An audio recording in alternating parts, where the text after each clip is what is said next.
Buscamos coisas distintas.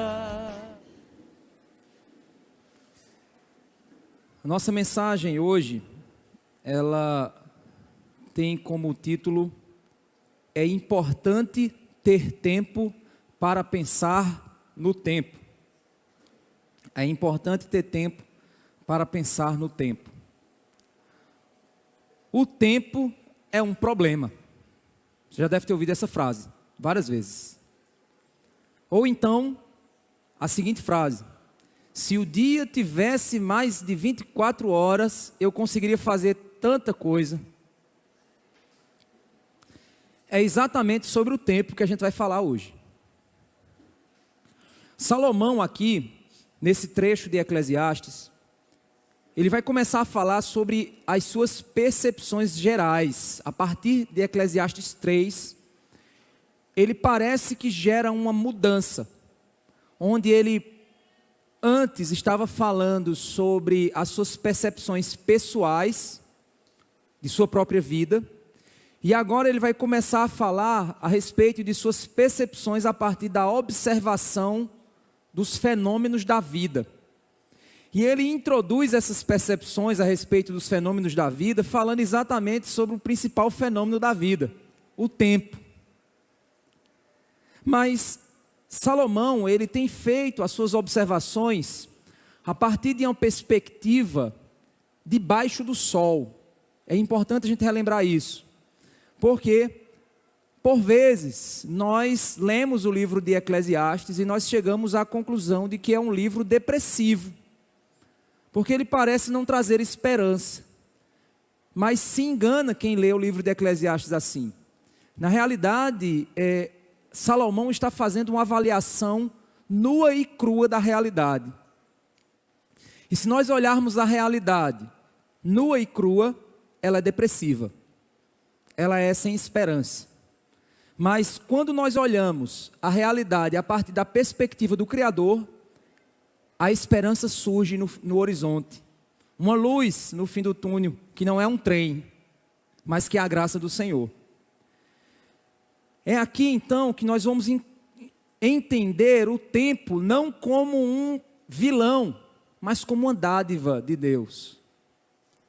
E por isso precisamos compreender essa dádiva para aprender a viver uma vida correta, debaixo do sol, com uma perspectiva de cima do sol. Abram suas Bíblias em Eclesiastes capítulo 3.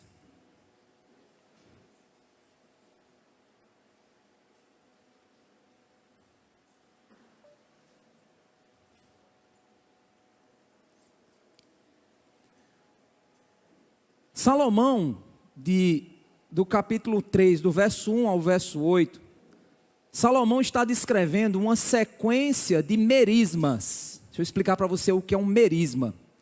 Merisma é uma técnica literária que faz uso de extremos para explicar períodos. Por exemplo, eu procurei em todo lugar e não achei. Você procurou mesmo? Procurei, de cima a baixo. O que é que eu fiz? Eu usei um merisma para dizer para você que eu procurei em todo lugar. Então eu usei uma técnica literária de dizer para você que eu procurei em cima, de cima a baixo. Significando dizer que eu não fui só em cima e só embaixo, mas eu fui de cima a baixo. Eu passei por todo o espectro daquele acontecimento, ou daquela condição.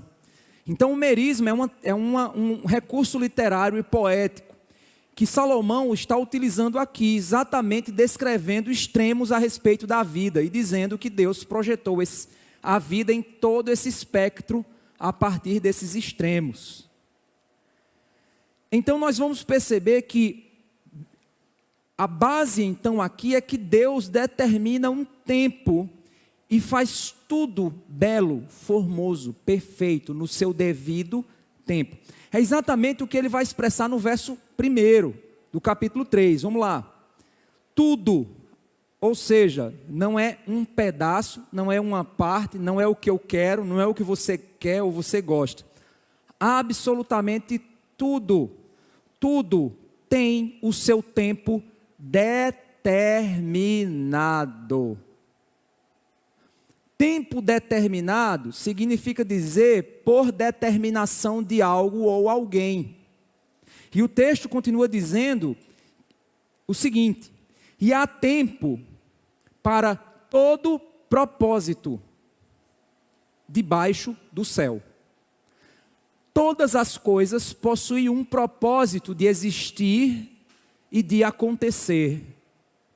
É outro ponto que nós vemos claramente nesse verso. Nada existe sem um propósito. Uma vez uma pessoa disse assim: mas rapaz, o apêndice é um órgão que não tem propósito. Mas até para te provar que existe dor, ele tem propósito.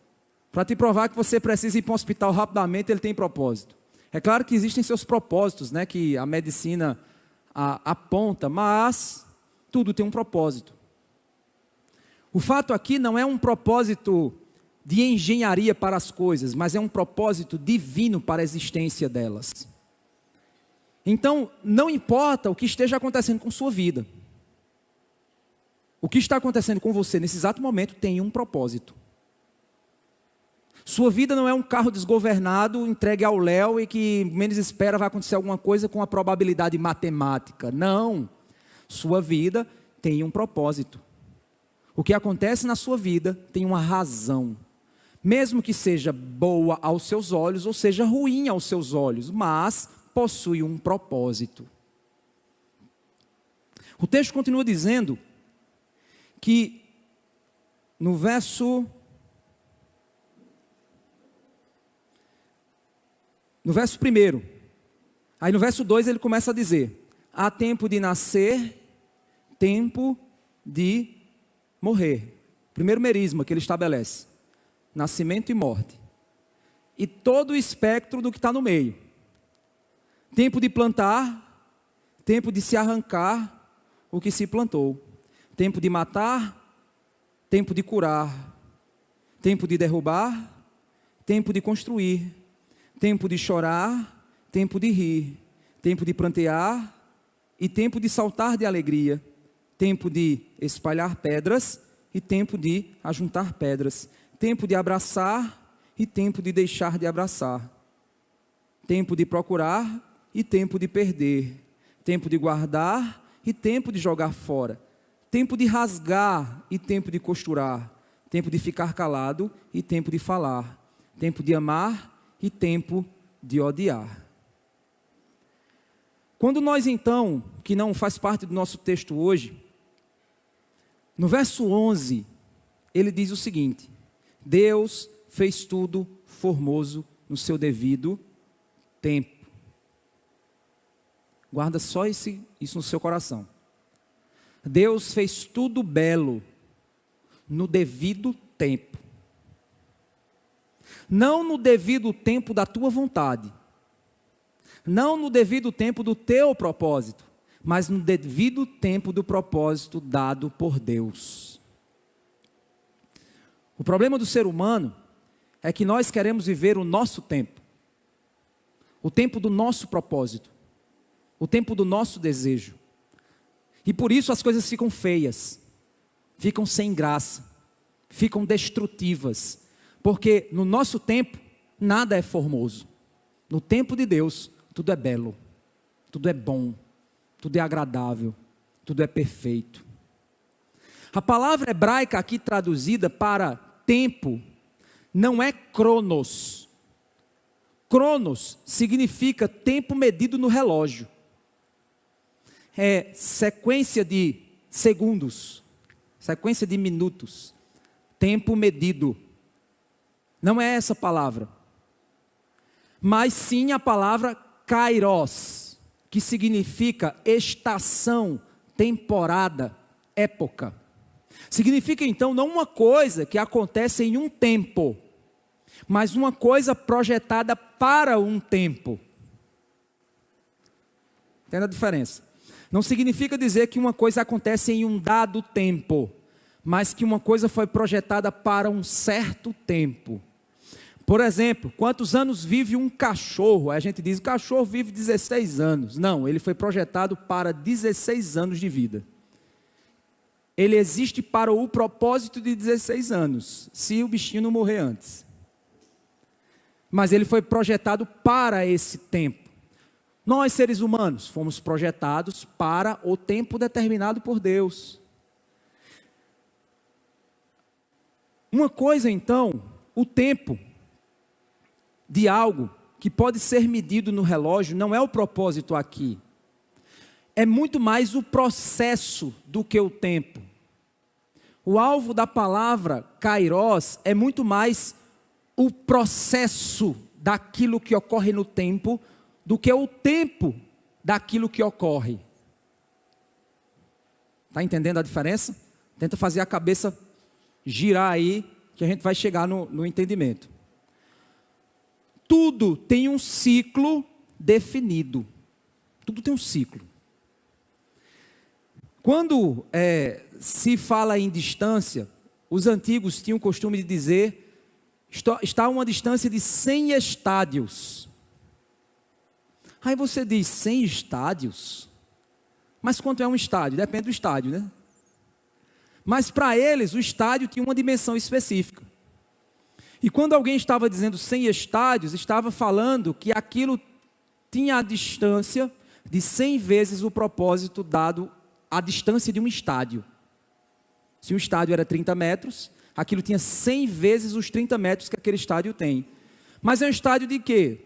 De basquete, então ele tem uma dimensão proposital para o basquete.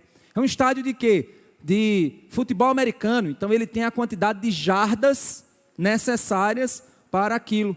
Ou seja, o que kairos significa não é a quantidade de minutos e segundos que uma coisa acontece, mas o propósito daquilo no tempo. Qual é o tempo da juventude? Não é quando eu digo que a juventude, pelo menos assim, a infância, deveria ser, né? Vai até o início aí da adolescência, vamos dizer 10, 11 anos, aí a mentalidade já começa a mudar, aqui vem questões hormonais. Eu não tenho que pensar nessa fase da vida a partir da perspectiva de tempo, mas de um ciclo completo, de uma existência, de um propósito. É isso que esse texto ele vai começar a nos dizer. Tudo tem um ciclo definido e precisamos saber ler esses ciclos para viver melhor no mundo criado por Deus. Por exemplo, existem as estações do ano. O plantio e a colheita dependem da compreensão dessas estações. Existem momentos da vida que são determinados e permitidos pelo Senhor. Existem ciclos de nossa biologia. Nossas células se renovam de tempos em tempos. Existem ciclos na natureza. E esses ciclos precisam ser compreendidos. E é esses ciclos que precisam ser compreendidos que é chamado de tempo no texto aqui. Há tempo para tudo. Há propósito para o tempo estabelecido. Há propósito para aquela temporada dada por Deus. Para aquele período dado por Deus. Para aquela temporada dada por Deus. E é por isso que ele começa então a dividir em 14 tipos. E é interessante que 14 é múltiplo de 7. E 7 nas escrituras é o número daquilo que se mostra perfeito. E aí alguns autores, né, que tentam ter uma compreensão de por que 14 e por que não 7, alguns dizem que é para dizer que o ciclo se repete, que é a perfeição de Deus se repetindo. 7, 7, 7, 7 e por aí vai. O fato é que nós temos aqui a classificação desses merismas, apontando para várias áreas da vida, nos quais os ciclos são determinados por Deus. O primeiro é o ciclo da vida, nascer e morrer. O que é que nós pensamos e o que nós esquecemos? Nós pensamos em nascer, mas nós esquecemos que a vida também tem morrer. O ciclo da vida é nascer e morrer, e tudo que ocorre no meio dele. E por que nós vivemos desconsiderando o tempo determinado por Deus para a vida? Esse é o problema. Nós, por vezes, os jovens principalmente, vivem a vida louca porque eles acham que nunca vão envelhecer. Eles acham que toda a cachaça que eles estão tomando nunca vai acabar com o rim deles algum dia. Ou que o corpo deles, quando envelhecer, não vai cobrar os danos da juventude mal vivida. Plantar é o segundo ponto. Tempo de plantar e tempo de arrancar o que se plantou. Trabalho. Há o momento de você plantar e há o momento de você colher. Você não pode inverter o ciclo disso. Você tem que esperar que os ciclos se completem. Você tem que plantar e pacientemente esperar a colheita. Você não pode ter um plantio de fast food. O problema da nossa geração é que nós somos a geração do fast food. Nós somos a geração do delivery, que pega, liga de casa e recebe o que quer. E por isso nós não aprendemos a esperar, não aprendemos a ter paciência, não aprendemos a esperar que as coisas consolidem com o ciclo certo. Nós queremos plantar e colher rapidamente, mas não queremos esperar para a colheita no tempo de Deus. O próximo que ele diz é matar e curar, diz a respeito do cuidado. E é interessante que ele não está dizendo que você vai ter o tempo em que você vai poder matar e o tempo que você vai poder curar. Você vai dizer, ainda bem, eu quero esperar chegar o tempo de matar, porque tem umas pessoas por aí que dão trabalho. Não, não é isso que o texto está dizendo. Mas debaixo do sol, debaixo do céu, dado por Deus, existem vários ciclos da vida. De boas pessoas e de más pessoas. Pessoas que matam e pessoas que curam. Não se trata das mesmas pessoas, nem sempre se trata das mesmas. Mas o fato é que no ciclo da vida, e sempre que eu falo o ciclo da vida, eu lembro de uma música, né, do Rei Leão, Ciclo Sem Fim. Quem já assistiu o Rei Leão sabe. A vida é um ciclo sem fim. E ele fica lá cantando. Não é um ciclo sem fim. Terá um fim. E não podemos desprezar a existência disso. Há um propósito para tudo que Deus criou. Por isso que na próxima sequência ele diz que há tempo também de derrubar e construir projetos. Tentar construir no tempo de derrubar, ou tentar derrubar no tempo de construir, é desrespeitar o ciclo daquilo que Deus projetou. Há tempo de chorar e tempo de rir. Há momentos da vida para isso. Se você quer viver uma vida só de risos, você vai sofrer. Se você acha que a vida é só de lágrimas, você também precisa se tratar. Porque a vida passa por ciclos. Ciclos de risos, ciclos de lágrimas. O jovem que quer viver só de curtição, ele esquece que tem a parte chata do trabalho para realizar. É interessante, às vezes eu brinco com os meninos lá, porque a pior coisa que tem é lavar prato. Só que se você não lavar prato, você não tem prato para botar comida para comer. Mas é tão bom ter um pratinho limpo para você botar a comidinha, comer e se esbaldar, e depois botar o prato lá na pia e outra pessoa lavar. Só que se essa outra pessoa que lava já não é mais sua mãe, é você. Porque você casou. E você não vai pegar sua mãe lá na casa dela e dizer, vem aqui lavar o prato para mim? E aí o que é que acontece? Os jovens desprezam essa realidade. E aí o casamento chega e eles acham que vão viver uma vida de casados só com aquela parte do Netflix que passa em toda série. Só os lados felizes do sorriso, da maravilha, da bonança. E esquecem que, como eu já vi alguns casais falaram, que no momento em que casaram, primeira vez que foi no banheiro, saiu do banheiro e tome desinfetante lá para tirar o mau cheiro, porque disse assim, não vai ver que eu coloquei mau cheiro no banheiro.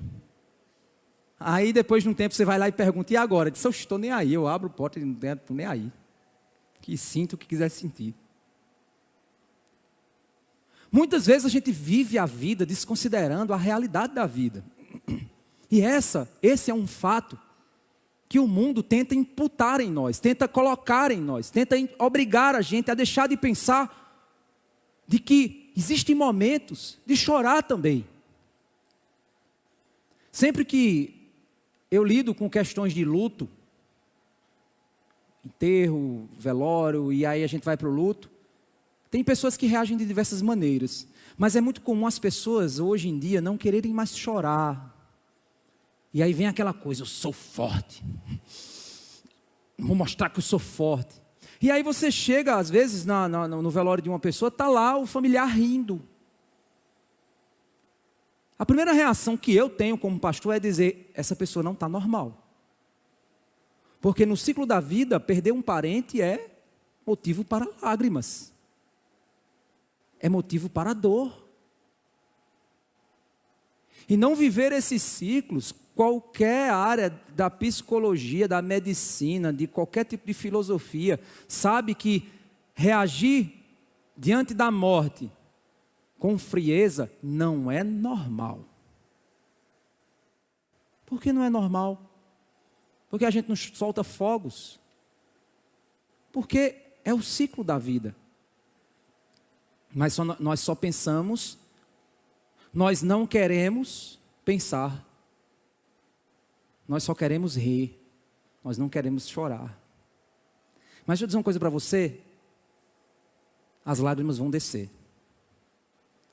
E quando elas descem no tempo certo, é bênção de Deus para você. O sorriso vai vir, mas quando ele vier no tempo adequado por Deus, faz bem. O ruim é fugir das lágrimas no dia que deve se chorar, ou fugir do sorriso no dia que se deve sorrir. Isso também não é bom.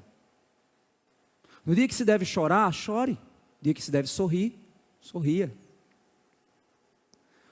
Fugir das lágrimas por meio de medicações não é o ciclo da vida. Fugir do sorriso porque você é uma pessoa chata, também não é o ciclo da vida.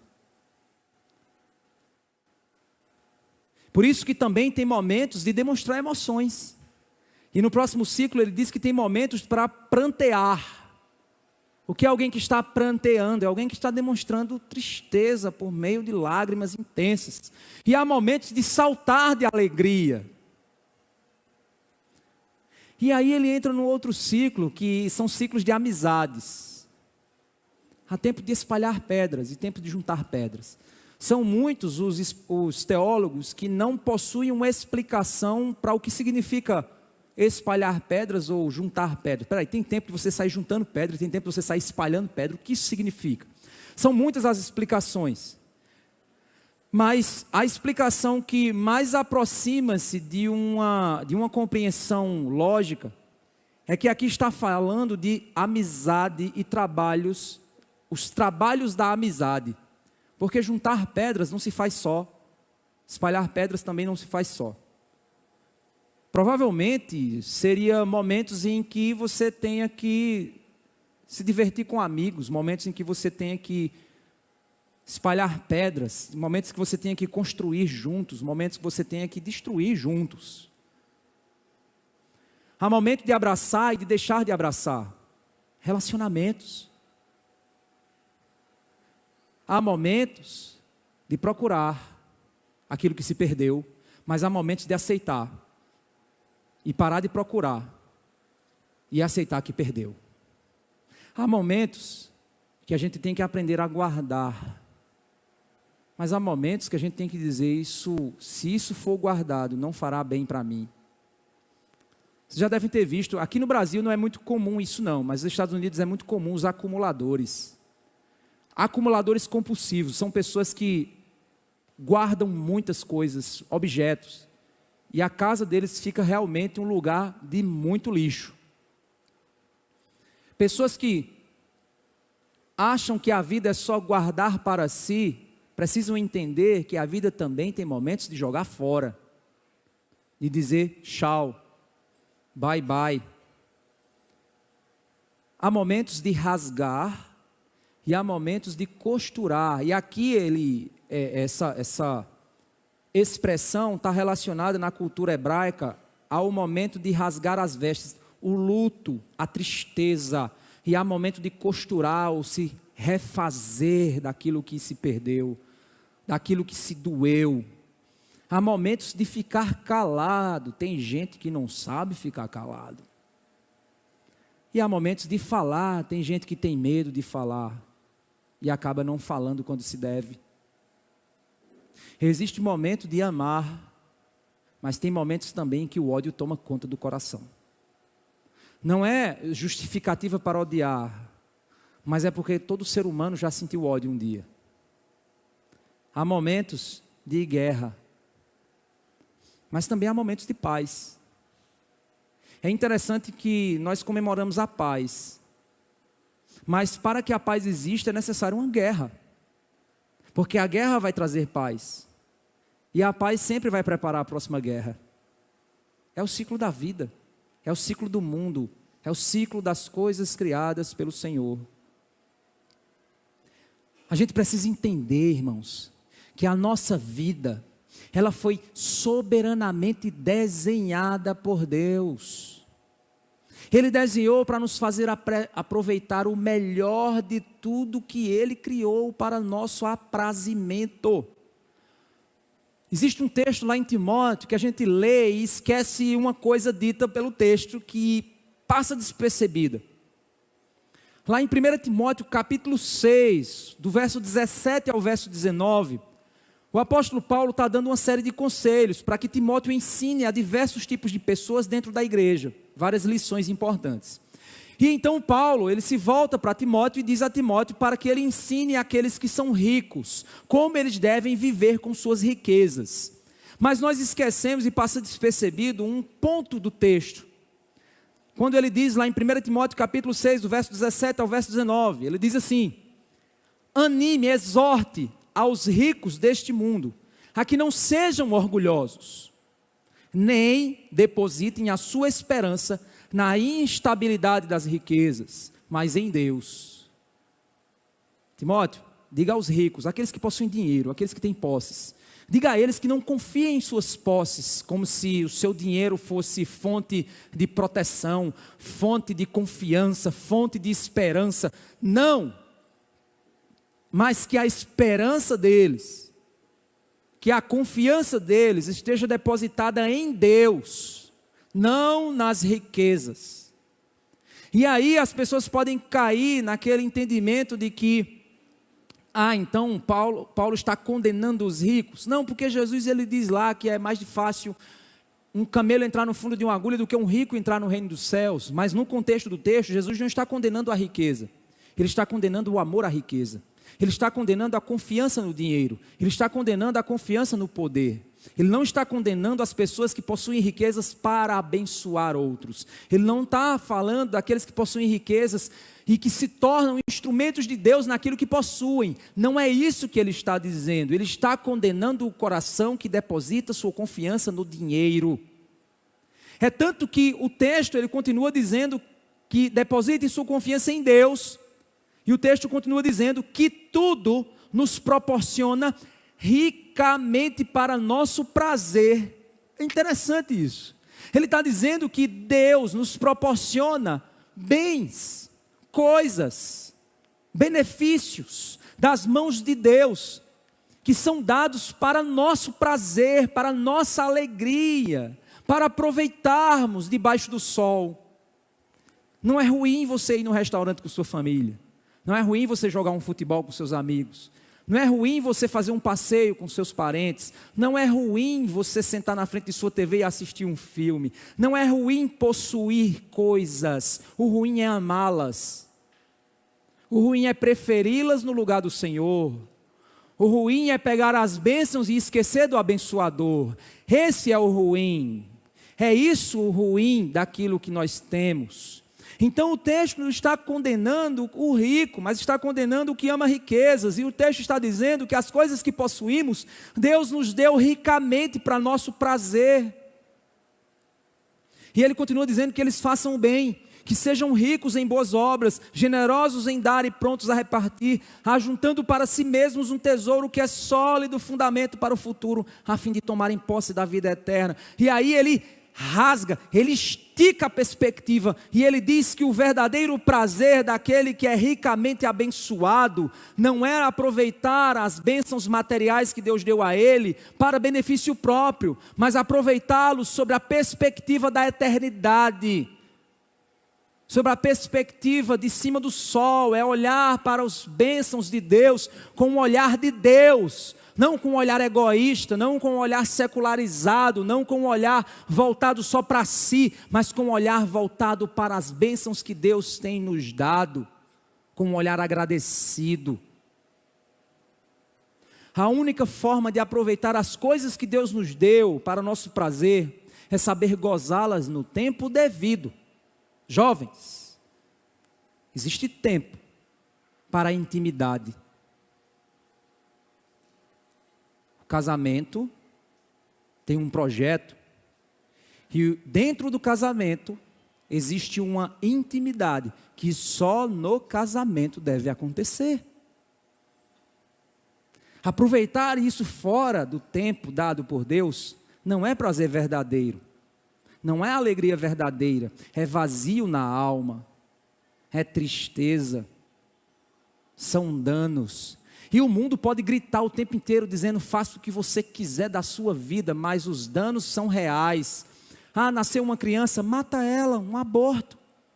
Aborto é saúde pública.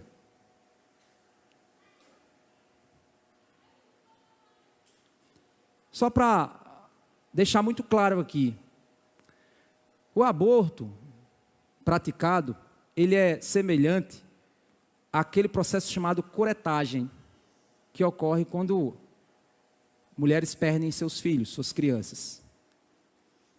Pergunta a qualquer mulher que passou por esse procedimento se é essa lindeza toda que eles dizem por aí que é.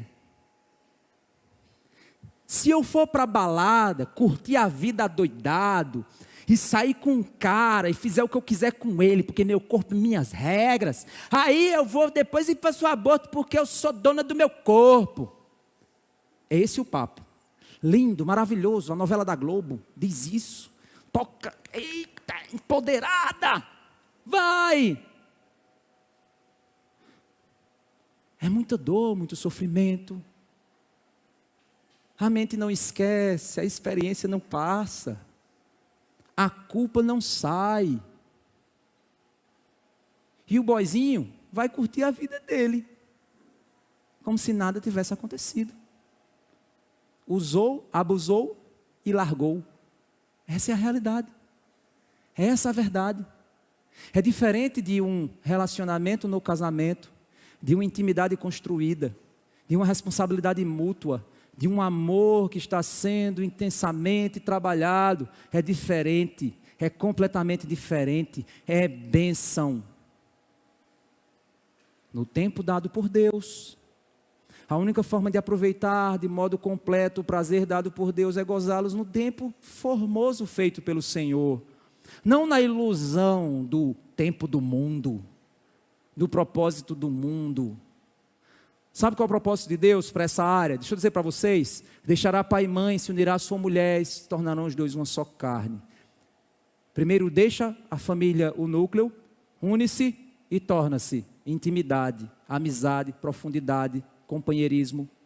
Filhos virão disso, do amor construído entre os dois. A intimidade vem no terceiro passo. O que é que o mundo faz? Primeiro, intimidade, mesmo que não conheça. Depois, se haver química, vamos pensar em morar junto. Rolou durante um tempo. Agora vamos falar para os pais da gente: ei, valeu, tchau. O mundo inverte o tempo de Deus. Deus produz a intimidade do casal como uma bênção para ele. O mundo traz essa bênção da intimidade, que é completa somente no compromisso, em uma coisa somente física, animal, parece bicho no cio. Parece aqueles cachorros que estão aí na rua aí, ficam correndo atrás de um bocado de cachorro, correndo atrás de uma cachorro, depois de um outro cachorro, depois de um... É a animalização do ser humano, onde o tempo não é mais o tempo da criação de Deus, mas o tempo com que o próprio desejo me dá. Quem é o Senhor do meu tempo? O meu desejo, o que eu quero, na hora que eu quero, do jeito que eu quero. Então, há um tempo para todo propósito do meu desejo. E o tempo é o que eu quero, na hora que eu quero, do jeito que eu quero. Mas você pode morrer de gritar, meu corpo, minhas regras, mas aí Deus vai dizer para você, meu mundo, minhas regras. A gente pode bater o tempo todo na criação de Deus e dizer que as coisas, que a criança nasce sem gênero. Você pode dizer, dar murro, bater, espancar todo mundo, mas é inevitável. A biologia, a criação de Deus, são regras que não se podem quebrar. Há danos, há consequências em tudo isso. O problema, meus irmãos, do vício, é que é exatamente o que o vício faz. O vício, ele se apega a um determinado prazer corporal, eleva esse prazer ao único e desejado prazer da vida, e diz para você que o seu tempo é todo para satisfação desse prazer. E aí nós nos tornamos escravos dele.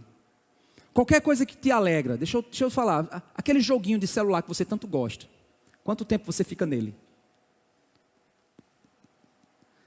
Eu tenho certeza que se você for crente, você sabe que passa tempo demais, que está perdendo o teu tempo, que aquilo está consumindo a tua vida, aquilo está tirando o teu sono, aquilo está tirando o teu tempo para estudar para a escola, aquilo está tirando o teu relacionamento com tua família, aquilo está suprimindo as outras áreas da tua vida, porque aquilo está se tornando o principal ponto da tua existência. Então, bem-vindo, viciado, você está sendo controlado. Aquela série que você maratona descontroladamente, aquela série que você vai de um capítulo para outro, quando menos espera, passou a temporada, chegou na segunda temporada, na terceira temporada, na quarta, e você está lá feito um vidrado, madrugadas e madrugadas, rodando na série, não para de assistir, tua vida gira em torno só daquilo. Bem-vindo, você está viciado. O vício é isso. O vício é o prazer descontrolado, em que o tempo não é nada para ele, que se quer mais de tempo, mas o tempo não é controlado por você. Então, cada vez que você entrega o seu tempo àquele vício, mais da sua vida você está perdendo. Você não está construindo nada, você está consumindo a moeda que Deus te deu. Você está fazendo do tempo um problema para você. Não uma bênção, mas uma maldição. Sabe aquele jogo de futebol que você não consegue parar, largar?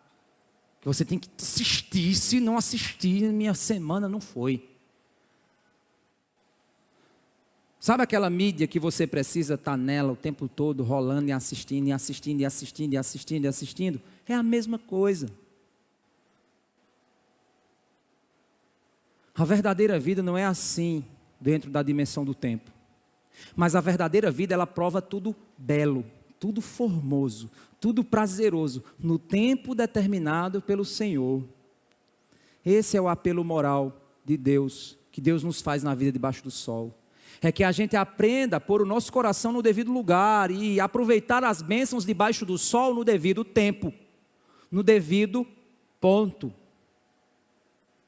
Será que temos compreendido as estações da vida? Será que temos vivido o prazer da alegria no Senhor, com as coisas do Senhor, pelo Senhor? Como é bom você poder aproveitar e assistir um filme com sua família. Como é bom você sentar e assistir e ler seu livro e depois largar ele e fazer outra coisa. Deixa eu dizer uma coisa para vocês pais.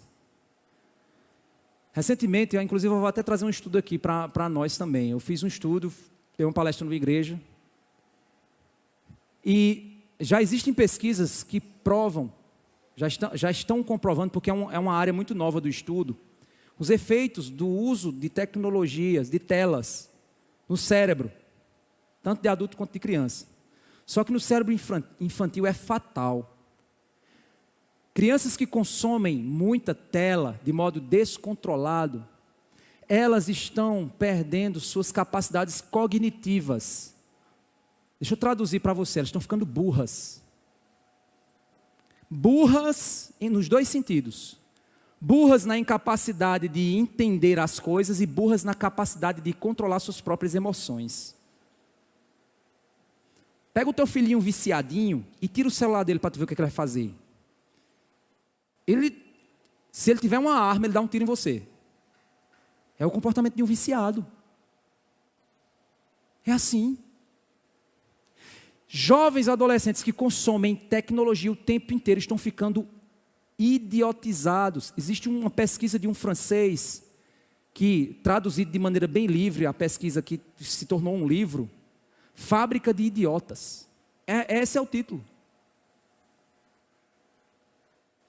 Seu filho que vive na frente de um computador jogando, que vive na frente de uma coisa lendo, jogando, assistindo, o cérebro dele está sendo destruído.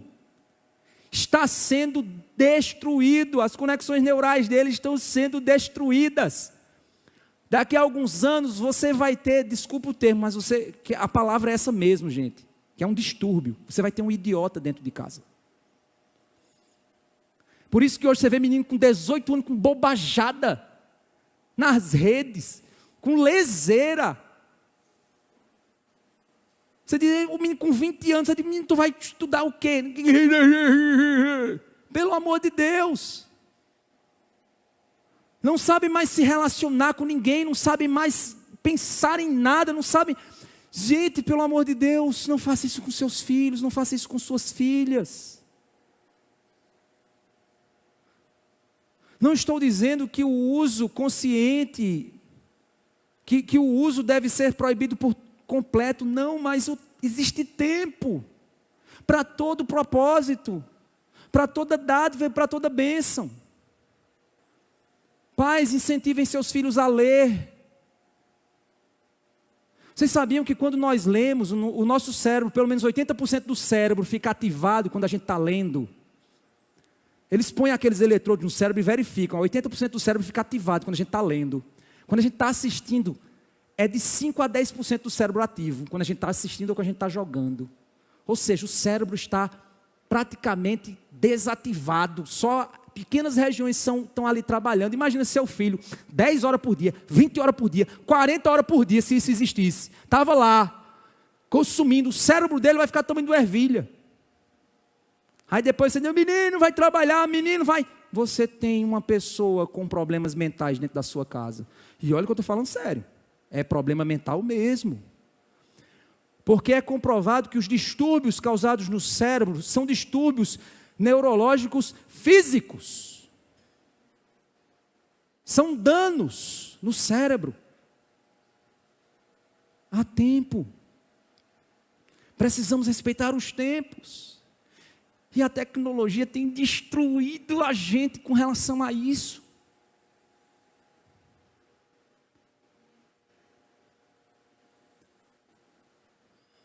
A criação de Deus é repleta de temporadas. A criação de Deus é repleta de temporadas que se repetem em ciclos. Tudo são ciclos repetitivos dentro de ciclos cada vez maiores, que cumprem missões cada vez maiores em direção a um propósito cada vez maior. Olhar os ciclos a partir de uma perspectiva desconectada do plano maior de Deus nos leva a ficar somente no primeiro capítulo de Eclesiastes. Ou seja, olhar para os ciclos da vida, sem considerar que esses ciclos têm propósito, dentro de um tempo determinado por Deus, é olhar para Apocalipse 1, quando ele diz assim, é canseiro e enfado, a mesma coisa, a mesma coisa, a mesma coisa, mas essas repetições de mesma, possuem uma beleza dada por Deus, dentro do tempo dado por Deus.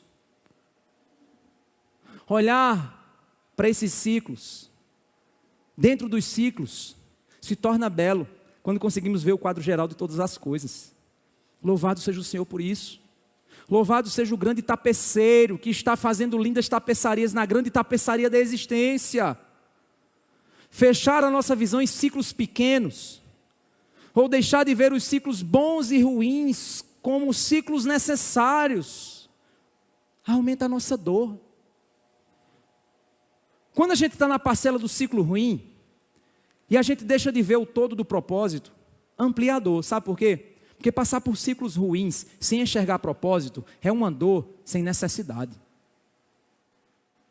Doer sem propósito amplia a dor, mas crer que todas as coisas cooperam para o nosso bem, como Romanos 8 diz, fazem esses ciclos, bons e ruins, formarem Cristo em nós, se tornam bênçãos em nós, minimiza a nossa dor, porque a dor possui um propósito e um tempo determinado por Deus.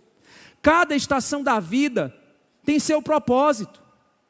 Nós devemos buscar compreender o propósito do Senhor para a estação e viver da melhor forma a estação dada por Deus na nossa vida. Ou então a gente vai sucumbir ao pecado, a um vazio debaixo do sol, porque a gente quer viver uma estação errada. Vocês já viram aquela pessoa já de uma certa idade querendo ser boizinho? Que coisa feia! Vocês já viram aquele cara jovem que tem uma cabeça de velho no mau sentido, rabugento? Como é feio!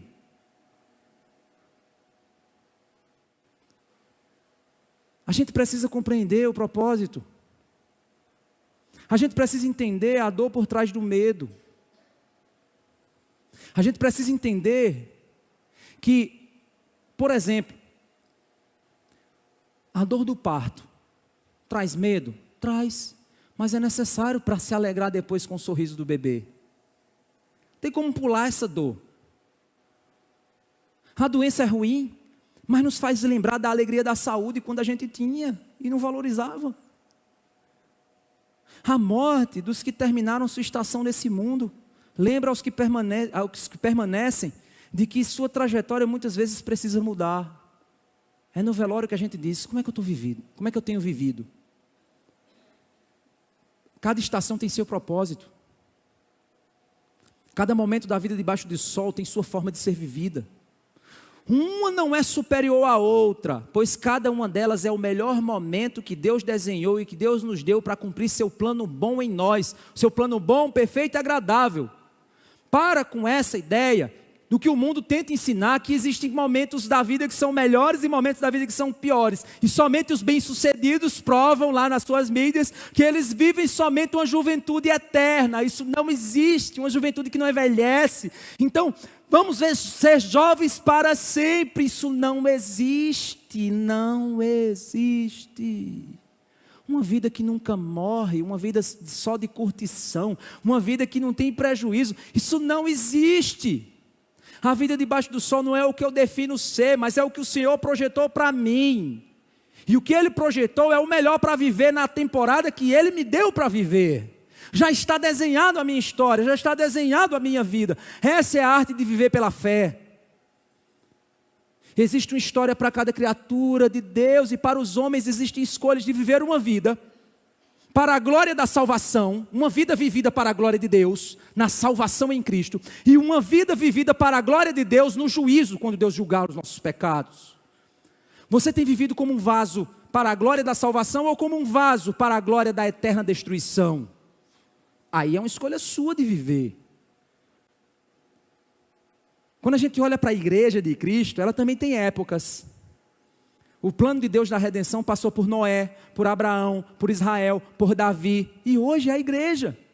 A nossa igreja também tiveram tempos e temporadas, estações de aprendizado. Não tivemos? E a gente tem que aproveitar o melhor de cada uma delas e reagir com o coração certo como igreja. Tivemos momentos de dor, decepção, mas também de alegria e de construção. Cada um deles está formando algo em nossa comunidade, e a gente precisa entendê-los, vivê-los, experimentá-los, pois Cristo está sendo formado em nós. Como povo de Deus, devemos saber distinguir essas estações, porque o mundo caminha para o ciclo final. Não é um ciclo sem fim, como o filme do Rei Leão diz. Um dia esse ciclo terá fim. Lembra aquele texto que Jesus diz compreendam as estações. Vocês não olham para as chuvas para compreender as estações do ano? Então olhem para as coisas que Deus faz e compreendam as estações do propósito de Deus. O tempo não é um problema, porque Deus não criou um mundo defeituoso. Mas o problema somos nós, que não sabemos lidar com o tempo. Nossas vontades, nossas prioridades, nossas capacidades de planejamento estão corrompidas. Devemos rever os nossos conceitos de como a gente lida com a moeda do tempo. Por isso que o caminho para saber lidar com o tempo, para ter a correta prioridade para usar o tempo, para saber o tempo de descansar, o tempo de trabalhar, o tempo de se alegrar, o tempo de se entristecer, o tempo de chorar, o tempo de saltar de riso, o tempo de casar, o tempo de viver, o tempo de morrer, o tempo de ter filhos, o tempo de esperar os filhos irem embora, depois que casam. Tempos e tempos e tempos, estações e estações e estações. A única maneira de saber lidar da maneira correta com o tempo é a cruz. Tudo na vida debaixo do sol só ganha perspectiva eterna quando passa pela cruz. Entregar a nossa vida ao Senhor Jesus e buscar aprender dele em sua palavra é o caminho para uma vida de alegria debaixo do sol. Porque no fim de tudo, no fim dessa vida, ele disse, aquele que crê em mim, ainda que morra, viverá. Porque viver a vida hoje é aquilo que Paulo diz, a vida que vivo na carne, vivo-a pela fé no Filho de Deus que se entregou por mim. Já não vivo eu, mas Cristo vive em mim. E quando eu partir daqui, viverei com Ele face a face. Então a morte é apenas uma passagem, não é o fim, é um novo começo. Olhar o nascer e o morrer sob a perspectiva eterna é olhar o nascer como uma oportunidade de viver para a glória de Deus e olhar o morrer como uma oportunidade de olhar para Deus. A vida ganha perspectivas distintas quando olhamos a partir da cruz. Sem Cristo nada podemos fazer. Se você ainda não entregou sua vida ao Senhor Jesus, creia no poder remidor do seu sangue e aprenda a viver uma vida como uma contagem regressiva para Cristo. Sem Cristo você vai continuar passando cada fase da vida tentando manter somente o que você achar que é o melhor dos anos. E na realidade você percebe que sua saúde, sua idade, suas forças se vão como tentar segurar a água com as mãos. É interessante o corpo da gente. A gente é novo, não adoece. A idade vai passando, a gente adoece uma vez por ano. A idade vai avançando, a gente adoece 2 vezes por ano. A idade vai avançando, a gente começa a adoecer 3 vezes por ano, depois 4 vezes por ano, depois 5 vezes por ano, depois o ano todo. A idade vai passando, essa doença começa a nos paralisar. A idade vai passando, paralisa a gente 1 vez por ano, depois 2 vezes por ano, depois 3 vezes por ano, depois ela paralisa a gente o ano todo. Ah, mas eu não aceito. Coitado de você. O tempo não é seu. O tempo não pertence a você. A grande questão é, você vai tornar esse tempo bênção para você? Ou apenas motivo de reclamar? De ingratidão? De dureza do coração? Precisamos viver o tempo a partir da cruz. O problema de tudo isso é que envelhecer dói. Para aqueles que não tiveram uma experiência com Cristo e remir o seu tempo. Ah, pastor, é muito fácil para você dizer isso. Você é jovem. Eu pratico esporte, faço Muay Thai. Lazinho faz comigo. Eu não consigo mais dar os pulos que ele dá. Quando eu caio no chão, eu demoro a levantar. Ele não, levanta instantaneamente. Eu já começo a perceber que eu já não sou o menino de 10 anos que ele é. E que mais para frente, eu disse ao professor, quando tiver uma competição de Muay Thai da terceira idade, pode me chamar. Aí ele fica rindo, que nada, rapaz, deixa de conversa. É o ciclo da vida. Eu digo a você, uma coisa para você jovem. Você tem que sonhar com envelhecer. Eu sonho com a velhice. E envelhecer bem. Estava até brincando, né? Com o Michel, eu digo que eu estou com um projeto de velhinho enxuto 2036.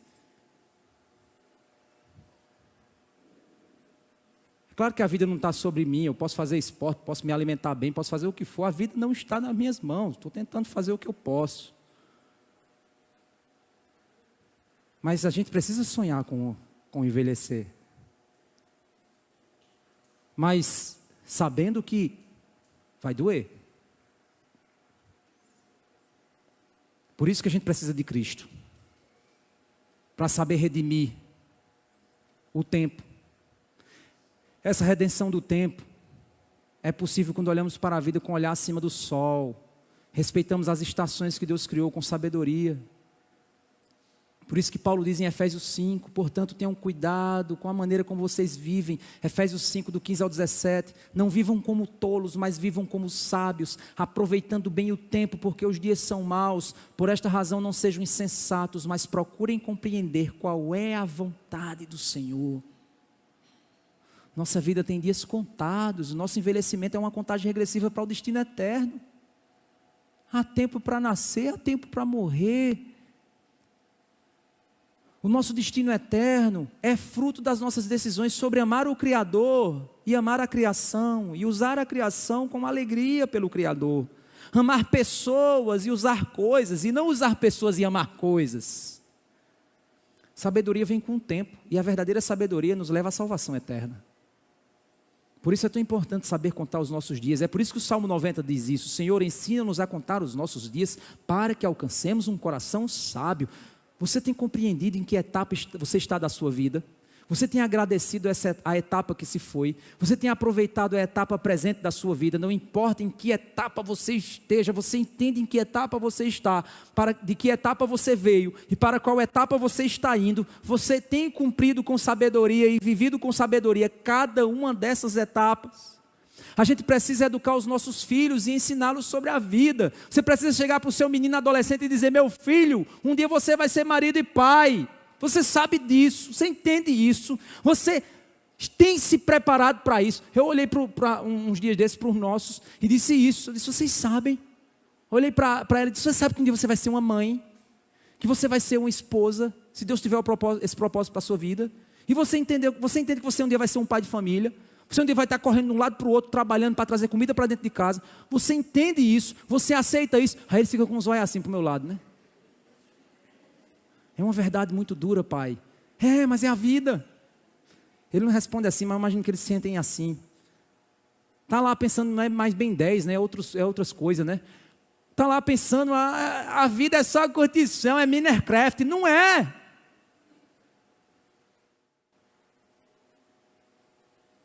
O Minecraft é no momento da diversão, mas a vida não é isso. A infância é a fase de aprender sobre o mínimo para se viver, aprender a andar, aprender a comer, aprender a pedir: por favor, deixe eu passar. Por meio de brincar, as crianças aprendem valores, aprendem limites, se preparam para relações sociais mais complexas na juventude. Quando a juventude chega, vem as maiores escolhas, e muitas dessas têm que contar com a sabedoria dos pais para ajudar. Mas jovem quer ser aconselhado por jovem, ninguém quer escutar os pais. É essa a fase, é um ciclo sem fim. Eu falo aí, fica com a cara de paisagem.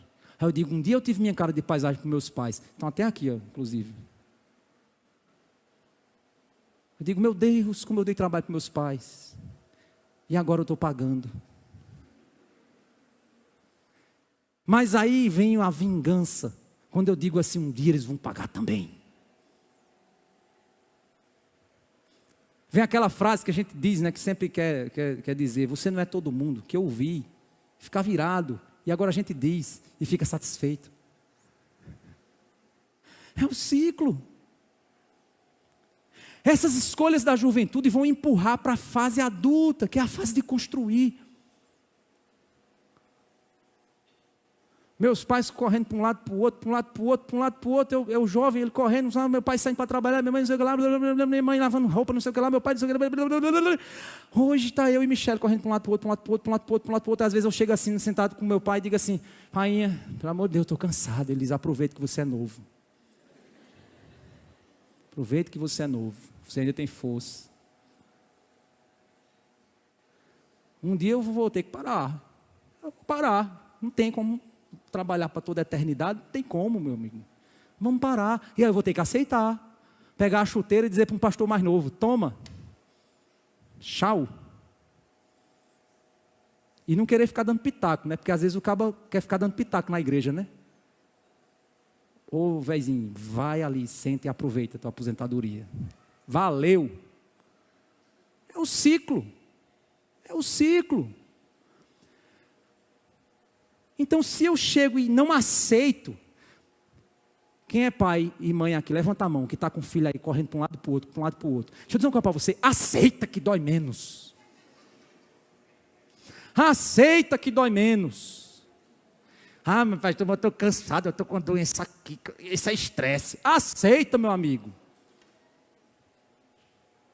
Uma vez eu perguntei à minha mãe, eu disse, mãe, o que é que a senhora sente mais saudade de quando a gente era pequena? Ela disse, de arrumar as bolsas de vocês para vocês irem para a escola. Aí Michel um dia estava arrumando os meninos, menino, não sei o que lá. Aí eu disse, tu lembra que a manhã disse? Tu vai sentir falta disso. Eu botava a bolsa, aí minha mãe tinha um armarinho, né? Eu botava a bolsa, aí passava com a bolsa, rasgando tudo do armarinho lá, derrubando as coisas. Ela, menino, tu cuida dessa bolsa. Hoje, se ela pudesse, ela dizia, meu Deus, traga a bolsa dele de novo, meu armarinho, para ele arrastar assim. Ó, meu filho, arraste quando quiser. Passou. Aceita e aproveita a viagem. É o tempo dado por Deus, é a bênção do tempo dado por Deus. E aí, vai vir a velhice. Aí o estresse todo que você teve com os filhos, você não vai ter com o neto. Os filhos se estressam com eles e você estraga eles.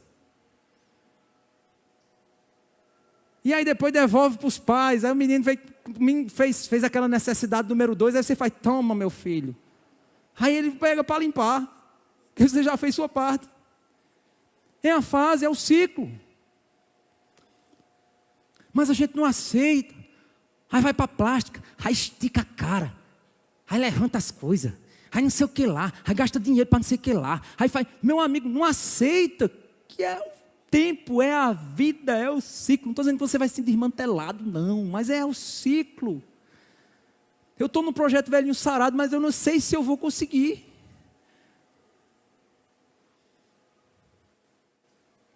Às vezes fui na academia, tá lá os boyzinhos, puxando ferro lá, aí eu lá com 2 quilos. E os meninos dizendo assim, coitado desse velho, puxando 2 quilos de braço. E os meninos lá, as veias tudo pulando, eu digo, Jesus. Não sei se eu vou conseguir, mas estou lá tentando. Um coração verdadeiramente sábio consegue olhar para a sua vida como uma tapeçaria que Deus produz. Deus produz essa tapeçaria da nossa vida com zelo, cada cor, cada linha, cada figura. A velhice vem e começa a humilhar o corpo. Mas a gente está ali para salvar nossa alma. Precisamos olhar com sabedoria para toda etapa da vida, porque todas elas são bênçãos. O que é que o texto do Provérbios diz? Os netos são coroas dos avós. Os filhos são um orgulho do coração deles. Meu filho é assim. Minha filha, meu filho é tal, minha filha é tal. Aí os netos vêm para alegrar. É o ciclo. É a vida. Mas hoje o jovem não quer mais isso, saber disso. Quer viver uma juventude para sempre. E os pais não ensinam mais os filhos que a juventude tem limite. Tem prazo de acabar. E aí, para a gente finalizar, parece ser uma carga pesada para você viver, tentando entender tudo, para viver certo, para seguir a receita de bolo. Jesus diz, vinde a mim, todos os que estáis cansados e sobrecarregados, eu vos aliviarei, tomai sobre vós o meu jugo, aprendam de mim que sou manso e humilde de coração, e acharei descanso para as vossas almas. Cristo quer te ensinar, Mateus 11, 28 a 30. Aí você pode pensar, pastor, mas e se no meio da história a tribulação vier? João 16, 32, 33, Jesus diz, eis que chegou a hora, já se aproxima. em que vocês serão dispersos, cada um para a sua parte, e me deixarão só. Jesus estava falando da cruz, chegou a hora da cruz. Ele também tinha o tempo determinado na vida dele. Mas ele diz: tenho-vos dito isto, para que em mim tenhais paz. No mundo tereis aflições, mas tende bom ânimo, eu venci o mundo. E aí você diz: mas por que sofrimento, por que aflições, por que elas existem, por que a gente só não tem paz e alegria na vida? Porque Romanos 8:28 diz para a gente: todas as coisas cooperam juntamente para o bem daqueles que amam a Deus e que são chamados segundo o seu propósito. Deus está formando o Filho dele em nós, nos ensinando a sermos semelhantes ao seu Filho. E aí, no fim de tudo, você tem que descansar na seguinte verdade. Filipenses 1:6 diz: tenha por certo isto, que aquele que começou a boa obra em vós, há de completá-la até o dia de Cristo Jesus. O Senhor do tempo tem tempo para cada propósito. Um deles é te fazer a imagem do Filho dele. Ele se entregou para dar para você uma vida que vale a pena. Mas essa vida vale a pena dentro do tempo que Ele deu, dentro das estações que Ele deu, aproveitando cada uma delas, estações de alegria, estações de tristeza, tempos dos mais diversos. Mas isso só é possível se você aprender a olhar para a vida com um olhar eterno. Ore ao Senhor e diga: Senhor, me faz viver uma vida que vale a pena ter sido vivida. Me faz viver uma infância que vale a pena, uma juventude que vale a pena, uma fase adulta que valeu a pena, uma velhice que vale a pena, para um dia partir, porque valeu a pena viver. Precisamos ter tempo para pensar no tempo.